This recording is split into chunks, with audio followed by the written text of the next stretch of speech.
سر ہوتا یہ ہے کہ ہم زندگی میں تگو کسی چیز کو حاصل کرنے کے لیے کرتے ہیں، حق کو حاصل کرنے کے لیے، انعام کو حاصل کرنے کے لیے، جنت کو حاصل کرنے کے لیے۔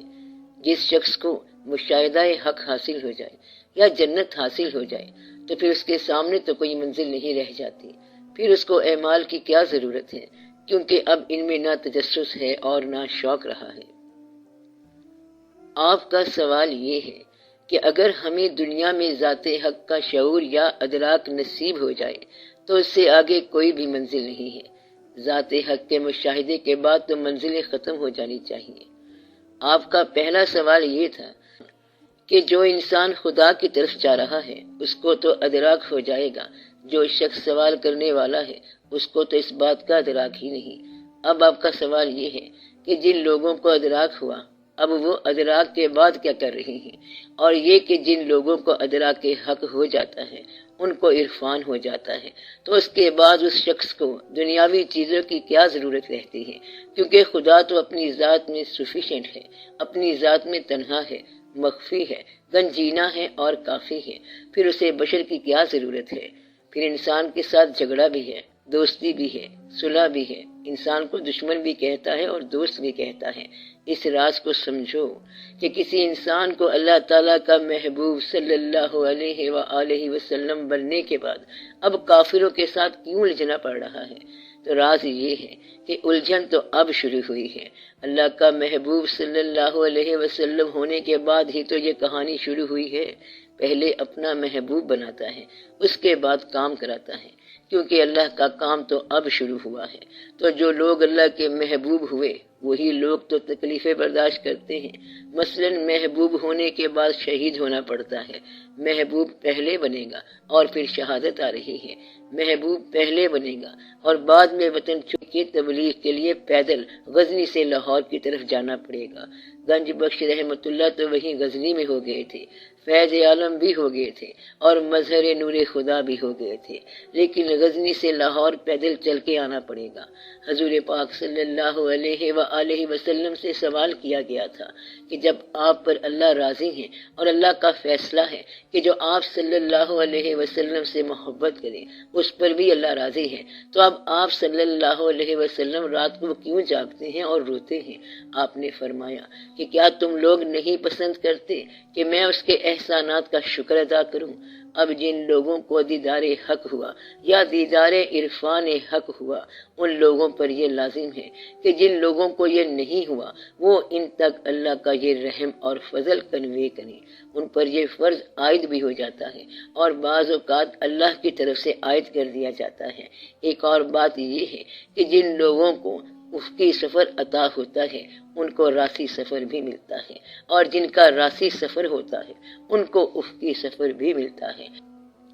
جو اللہ کی بارگاہ میں جتنے ہی مقبول ہوتے ہیں وہ اللہ کی دنیا میں اتنے ہی مقبول ہوتے ہیں، ان کو دنیا میں بھیجا جاتا ہے اور یہ واقعہ کیا جاتا ہے۔ اس لیے پیغمبروں کو کافروں سے تبلیغ کرنی پڑے گی اور اولیاء کرام کو غیر اولیاء سے بات کرنی پڑے گی اور غیر اولیاء کے لیے دعا بھی کرنی پڑے گی۔ ہوتا یہ ہے کہ کافر گستاخی کرتا جا رہا ہے اور ولی اللہ سنتا جاتا ہے، کافر ڈھیٹ بن کے مسکراتا جا رہا ہے اور وہ ولی اللہ سے کہتا ہے کہ تحمل کرو اور وہ برداشت کرتا جا رہا ہے۔ ولی کی شان ہی یہ ہے کہ صداقت کے باوجود آگے سے دھیما رہتا ہے۔ لوگ زیادتیاں کرتے رہے ہیں لیکن طاقتور لوگوں نے بڑے تحمل سے زندگی گزاری ہے، تو وہ اپنا پورا شعبہ تحمل سے گزار گئے۔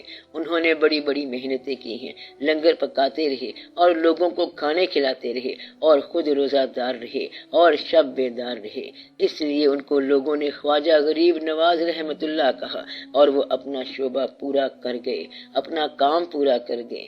انہیں اللہ کا قرب ملا اور اس کے بدلے میں انہوں نے اللہ کے بندوں کو اپنے قریب کیا۔ تو اگر اللہ کا قرب نصیب ہو جائے تو اللہ تعالیٰ کے بندوں کا قرب ہوگا، لیکن اللہ تعالیٰ کے بندوں کا قرب ہو تو یہ ضروری نہیں کہ اللہ تعالیٰ کا قرب ہوگا، لیکن اللہ کا تقرب انسان کے تقرب کے لیے ہے، اور انسان کی فلاح کے لیے ہے، اور لوگوں کو نصیحت کرنے کے لیے ہے۔ اور راز یہ ہے کہ جن لوگوں پر کوئی چیز آشکار ہو گئی، کوئی شعبہ آشکار ہو گیا یا کوئی راز آشکار ہو گیا، اس کے بعد ان کی ڈیوٹی خود بخود بنتی رہتی ہے۔ اس کو بتانے کی کوئی ضرورت نہیں ہوتی کہ اب تمہاری یہ ڈیوٹی ہے، وہ کیفیت ہی ایسی ہوتی ہے۔ مثلاً ایک کیفیت یہ ہے کہ جس آدمی کو چیخ مل جائے وہ آدمی سناٹوں میں جائے گا اور شور مچائے گا۔ اب چیخ مارنا آدھی کہانی ہے، فرمان ہے کہ اور پھر ایک چیخ آئی اور پوری بستی غائب ہو گئی۔ یعنی رات کو زندہ انسان سوئے اور آسمان کی طرف سے کوئی چیخ کی آواز آئی اور وہ سارے کے سارے مر گئے، سو گئے۔ یہ چیخ کی کہانی ہے۔ اسی طرح ایک پیغمبر ایسے ہیں جنہیں سوز ملا، لہن ملا، اور وہ گاتے جا رہے ہیں اور تبلیغ کرتے جا رہے ہیں۔ کسی پیغمبر کو لوہے کا شعور ملا اور وہ لوہا پگھلاتے جا رہے ہیں اور اپنا کام کرتے جا رہے ہیں۔ اسی طرح کچھ پیغمبر دلوں کے واقعات کرنے والے ہیں اور کچھ ذہن کے واقعات کرنے والے ہیں، کچھ طبیب ہیں اور حکیم ہیں۔ اور حضرت عیسیٰ علیہ السلام ہاتھ لگائیں تو بیماری دور ہو جائے، ہاتھ لگائیں تو کوڑ کی بیماری دور ہو جاتی ہے۔ اب سارا راز یہ ہے کہ جب اللہ کا قرب مل جائے تو اللہ کے بندوں کے فرائض بھی شروع ہو جاتے ہیں۔ یہ اللہ کا منشا ہے۔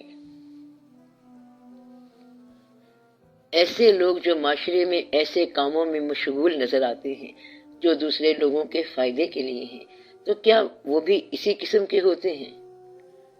جو لوگ معاشرے میں مشغول ہیں تو ضروری نہیں کہ وہ اللہ کے لیے مشغول ہوں، لیکن جن کو اللہ نے شعور عطا کیا وہ معاشرے میں مصروف ہو سکتے ہیں۔ تو گویا کہ تقرب الہی جو ہے وہ تقرب دنیا ہو سکتا ہے، لیکن اگر ان کی مصروفیت دنیا کے لیے ہو تو یہ ضروری نہیں کہ تقرب الہی کے لیے ہے۔ اس طرح کے لوگ اگر یہ کہتے ہیں کہ ہم دنیا کی خدمت کر رہے ہیں تو یہ تقرب الہی کا ذریعہ نہیں ہے۔ دیکھنا یہ ہے کہ خدمت کا مقصد کیا ہے۔ اصل راز ہے اللہ کے منشا کے مطابق دنیا کی خدمت کرنا، ورنہ تو دنیا کی خدمت اپنی انا کے لیے ہو سکتی ہے اور اپنی ذات کے لیے ہو سکتی ہے۔ مثلا آپ یہ کہو کہ ایک آدمی نے لوگوں کی خدمت کے لیے ہسپتال بنا رکھا ہے، تو ہسپتال بنانے اور ایک دیندار شخص کی لوگوں کی خدمت کرنے میں بڑا فرق ہے۔ مدعا یہ نہیں ہے کہ آپ ہسپتال بناؤ یا نہ بناؤ اور لوگوں کی خدمت کرو یا نہ کرو، بلکہ بات یہ ہے کہ تقرب الہی والا شخص عام طور پر دنیا کے لیے اور لوگوں کے لیے تقرب بن جاتا ہے، لیکن دنیا کا تقرب ضروری نہیں کہ یہ اللہ کا تقرب بنے۔ دنیا کا تقرب نفس کا واقعہ ہو سکتا ہے اور شر کا واقعہ ہو سکتا ہے، کیونکہ بے شمار شر جو ہے وہ خیر کرتا ہے۔ شر اور خیر دو الگ الگ شعبے ہیں۔ بے شمار شر دنیا میں ایسے ہیں جو بظاہر خیر کے کاموں میں مصروف نظر آتے ہیں۔ نیکی کرنے والے بڑے بد ہو سکتے ہیں، ایسا ہو سکتا ہے کہ ان کے نیکی کرنے کے عمل میں بھی بدی کارگر ہو۔ اسی کو بولتے ہیں منافقت، ہپوکریسی، بہروپیے قسم کے لوگ کہ بظاہر نیک ہوں لیکن باطن بد ہو۔ اس لیے یہ بات واضح ہے کہ معاشرے میں خدمت کرنے والے لوگوں میں تقرب الہی والے صرف وہ ہوتے ہیں جن کی خدمت کی نیت اللہ کو راضی کرنا ہو۔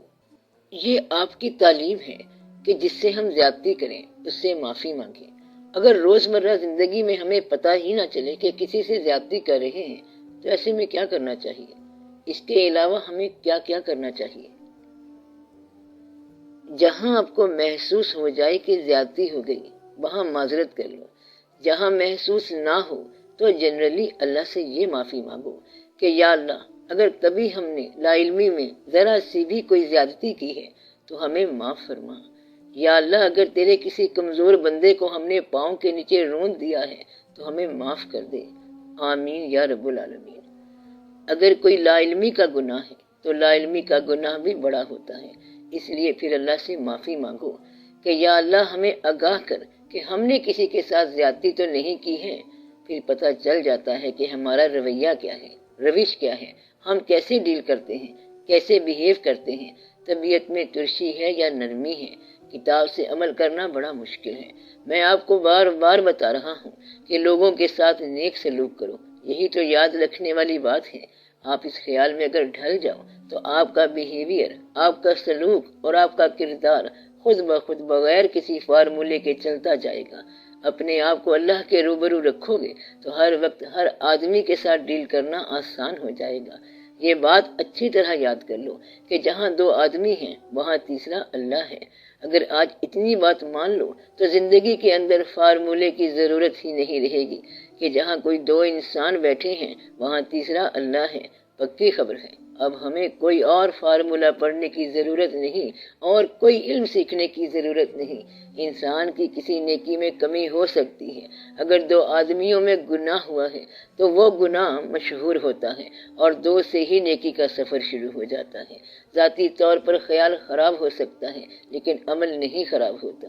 جو ذاتی عمل خراب ہوتا ہے وہ معاشرے کو اتنا خراب نہیں کرتا۔ دو آدمیوں کے خراب واقعات معاشرے کو تباہ کرتے ہیں۔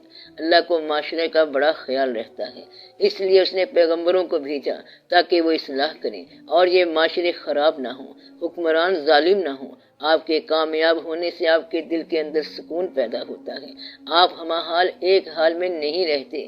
اگر ایک ہی خیال ہو جائے اور افراد سے بے نیاز ہو کے ایسے احوال میں داخل ہو جاؤ تو کامیابی ہے۔ افراد سے نکل کے احوال میں داخل ہو جاؤ، فرد سے نکل کر بڑے واقعے میں داخل ہو جاؤ اور اسے ٹھیک کر دو۔